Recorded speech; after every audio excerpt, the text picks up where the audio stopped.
Hello everybody and welcome back to this tutorial, and right now we're going to take a look at something called dictionary comprehension. So we're going to actually try to understand dictionaries at a whole another level. Now what this basically tutorial will be about is a little bit more advanced than the previous ones about dictionaries, because we're going to take a look at defining dictionaries in a certain more advanced way. So open up your idle once again. Now if you don't understand this, don't really worry. This is not really something that you will encounter a lot of time and that you will use like this, but it is good to know. So let's say we actually create a dictionary called dictionary1. We'll just call it like that.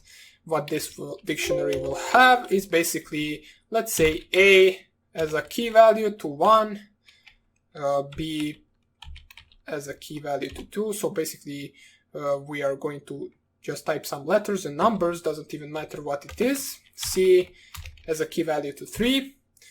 Let's use D and E, and we will basically finish there. So D is 4 and E is 5. Okay, so we defined our dictionary 1. Now let's say how we could actually double each value in the dictionary. I mean the fastest way. So how can we actually double each value in the dictionary? We can do it something like this. So let's create a double dictionary. Dictionary1 will be equal, and let's open and close curly brackets for key value. For each key we will take a value times 2. So now you might be asking, what is key and v? Well, basically these are some kind of a counter. So key and v times 2 for each key, for each k and v. I'm not really sure why it said key and v. For each k and v in, and we will use a function that we actually saw in the previous video, which is items. So in dictionary1.items. So what this right here will do is it will create a double dictionary 1, which will basically have values of keys the same, but the values for those keys will be twice as large. So let me just show you right here.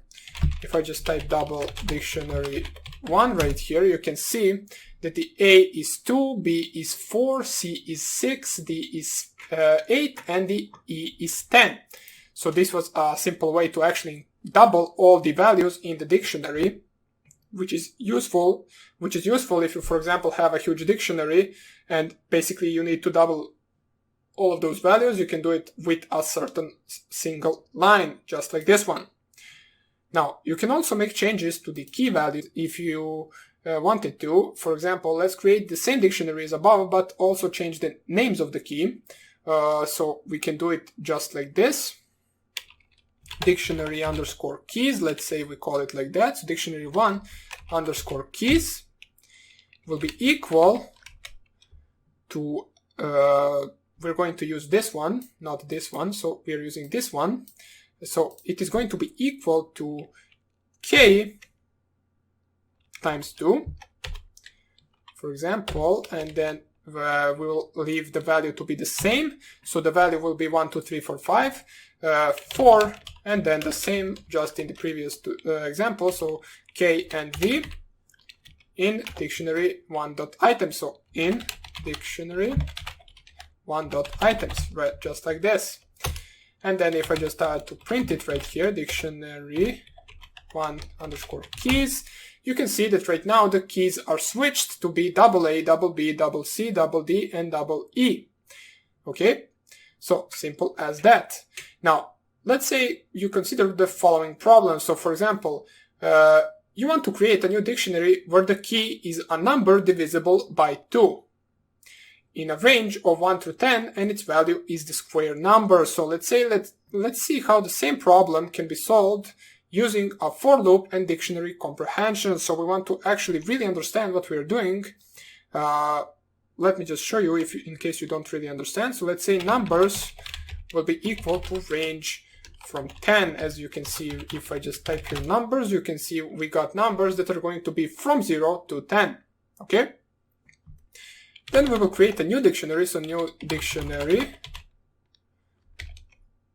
equals empty. Oops, not these brackets right here. So it is empty. And right now what we're going to do is we're going to add values to the new dictionary using for loop. So for n in numbers, so for each number between 0 through 10, we want to first of all check if n is divisible by 2. Okay, so if, whoops, yeah, we actually need to add 2 dots at the end. So for n in numbers, if n is divisible by 2, what we want to do is we want to type here new underscore dictionary, and then n as an element or as a key will be equal to n squared. So n and then 2 stars times 2, which basically stands for squared number, as we saw in the basics section. So what we are checking right here, so for each number in the range from 1 to 10, we first of all check whether that number is divisible by 2. If it is, we will actually, for that key, for that number in the dictionary, we will paste a value that is going to be squared that number. So let us press enter and let us print new dictionary. And you can see right here, 0 is 0, 2 is 4, 4 is 16, 6 is 36, 8 is 64. So these are all the numbers that are divisible by 2. Their keys, basically all the numbers that are divisible by 2 became keys in our dictionary, and their values are squared keys, as we can see right here. Now, another way to do the program above without using the for loop like this, we can use everything and do everything in a one line with dictionary comprehension. So we can just do it new dictionary 2 equals number, which is going to be our key, and then number squared for each number in numbers if number is divisible by 2. Simple as that. So we did all of this in just one line, and if I just print the new dictionary, you can see it is exactly the same as this one, as we can check with this statement like as well. So new dictionary equal to new dictionary 2. And we will get a value of true.